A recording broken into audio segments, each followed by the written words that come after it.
what we're really focused on is thinking long term, putting the customer at the center of our universe, and inventing. Those are the three big ideas to think long term, because a lot of invention doesn't work. If you're going to invent, it means you're going to experiment. You have to think long term.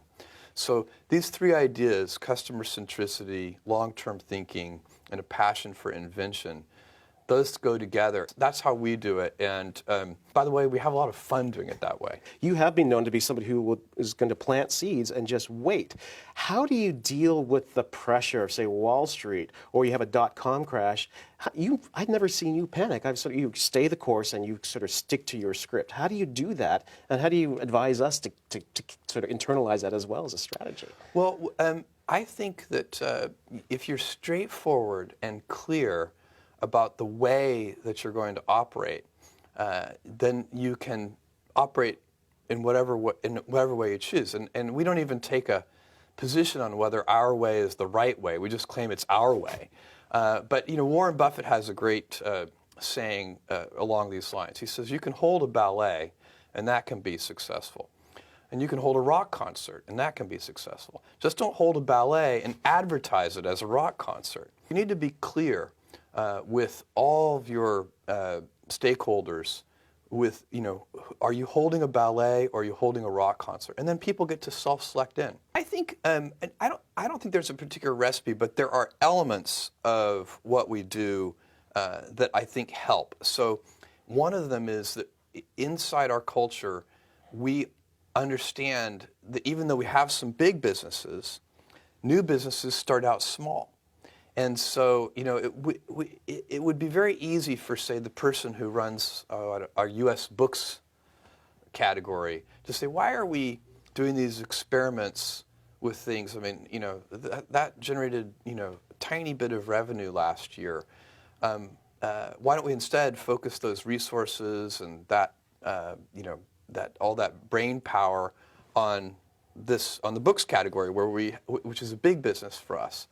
And instead, that would be a natural thing to have happen. But instead, inside Amazon, when a new business, reaches some small milestone of sales, email messages go around and everybody's, giving virtual high fives for reaching that milestone. And I think it's because we know from our past experiences that big things start small. The biggest oak starts from an acorn, and you've got to recognize, if you want to do anything new, you've got to be willing to let that acorn grow into a little sapling and then finally into a small tree, and maybe one day it'll be a big business on its own. And in fact, that's one of the mottos for one of your initiatives, and forgive my pronunciation of the Latin, but gradatim ferociter. What does that mean to you? Well, it means step by step ferociously, and it's the motto for Blue Origin. Basically, you can't skip steps. You have to put one foot in front of the other. Things take time. There are no shortcuts, but you want to do those steps with passion and ferocity. Amazing about your success is that your timing was good too. How does an innovator actually identify that historical momentum, that Kitty Hawk moment? You recognize what was happening with the internet, and you said, you know what, there's actually a room for me to start with books and then move on. How do you do that? How do you find the time and the momentum, the zeitgeist? Well, I think to some degree, you follow your passions and then wait. You have to hope the wave catches you. I was always interested in computers. I was always interested in software. I was always a big reader. And so it wasn't, which made me alert to things like the internet and the possibility that you could build a bookstore online that would have universal selection.